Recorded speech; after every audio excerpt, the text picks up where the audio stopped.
اعوذ باللہ من الشیطان الرجیم بسم اللہ الرحمن الرحیم۔ بچوں کی اچھی تعلیم اور تربیت کی احادیث مبارکہ کی تعلیم بہت ضروری ہے۔ آج کا موضوع ہے اسلام، ایمان اور احسان۔ حدیث جبریل ہے، حضرت عمر بن خطاب رضی اللہ تعالیٰ عنہ سے روایت ہے کہ ہم ایک دن رسول اللہ صلی اللہ علیہ وسلم کی خدمت میں حاضر تھے۔ اسی حدیث کی ایک دوسری روایت سے معلوم ہوتا ہے کہ اس وقت مجلس مبارک میں صحابہ کا ایک مجمع تھا اور حضرت ان سے خطاب فرما رہے تھے۔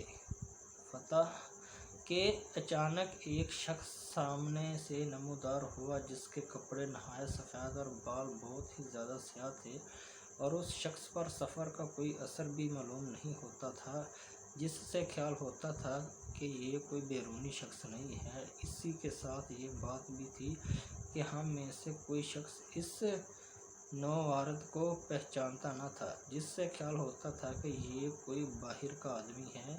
تو یہ حاضرین کے حلقہ میں سے گزرتا ہوا آیا، یہاں تک رسول اللہ صلی اللہ علیہ وسلم کے سامنے آ کر دو زانوں اس طرح بیٹھ گیا کہ اپنے گھٹنے حضرت صلی اللہ علیہ وسلم کے گھٹنوں سے ملا دیے اور اپنے ہاتھ حضور کی رانوں پر رکھ دیے اور کہا، اے محمد، مجھے بتلائیے کہ اسلام کیا ہے؟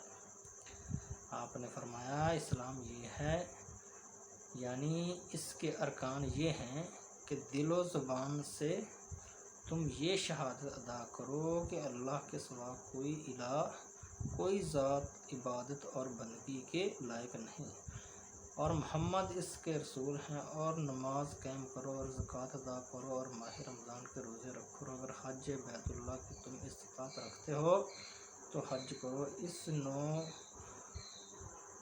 نوآورد سائل نے آپ کا یہ جواب سن کر کہا، آپ نے سچ کہا۔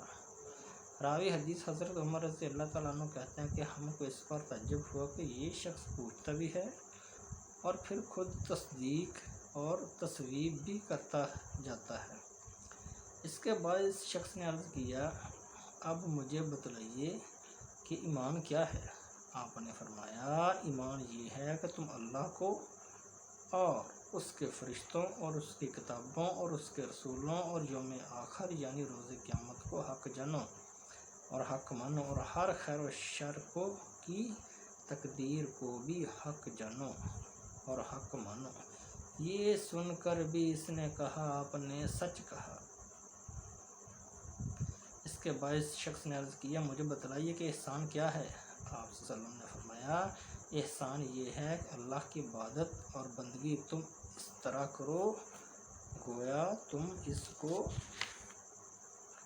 دیکھ رہے ہو، کیونکہ اگرچہ تم اس کو نہیں دیکھتے ہو پر وہ تو تم کو دیکھتا ہی ہے۔ پھر اس شخص نے عرض کیا، مجھے قیامت کی بابت بتلائیے کہ وہ کب واقع ہوگی؟ آپ نے فرمایا کہ جس سے یہ سوال کیا جا رہا ہے وہ اس کو سوال کرنے والے سے زیادہ نہیں جانتا۔ پھر اس نے عرض کیا، مجھے اس کی کچھ نشانیاں ہی بتلائیے۔ آپ صلی اللہ علیہ وسلم نے فرمایا، اس کی ایک نشانی تو یہ ہے کہ لونڈی اپنی مالکہ اور آقا کو جنے گی، اور دوسری نشانی یہ ہے تم دیکھو گے جن کے پاؤں میں جوتا اور تن پر کپڑا نہیں ہے، اور جو تہہ دست اور بکریاں چرانے والے ہیں، وہ بڑی بڑی عمارتیں بنانے لگیں گے اور اس میں ایک دوسرے پر بازی لے جانے کی کوشش کریں گے۔ حضرت عمر رضی اللہ تعالیٰ عنہ کہتے ہیں کہ یہ باتیں کر کے یہ نوآورد شخص چلا گیا۔ پھر مجھے کچھ عرصہ گزر گیا تو حضور صلی اللہ علیہ وسلم نے مجھ سے فرمایا، اے عمر، کیا تمہیں پتہ ہے کہ وہ سوال کرنے والا شخص کون تھا؟ میں نے عرض کیا، اللہ اور اس کا رسول ہی زیادہ جاننے والے ہیں۔ آپ نے فرمایا کہ وہ جبرائیل علیہ السلام تھے، تمہاری اس مجلس میں اس لیے آئے تھے کہ تم لوگوں کو تمہارا دین سکھا دیں۔ یہ حدیث صحیح مسلم کی ہے، اور صحیح بخاری اور مسلم میں یہی واقعہ حضرت ابو ہریرہ رضی اللہ تعالیٰ عنہ کی روایت سے بھی مروی ہے۔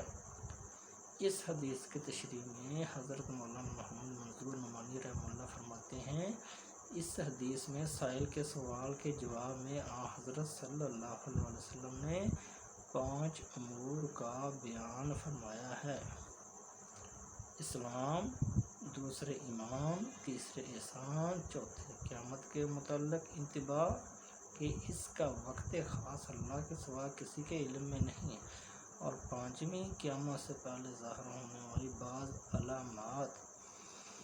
ان 5 چیزوں کے متعلق جو کچھ اس حدیث میں بیان فرمایا ہے وہ تشریح طلب ہے۔ اس کے ساتھ ہی اجازت چاہتے ہیں۔ اللہ حافظ۔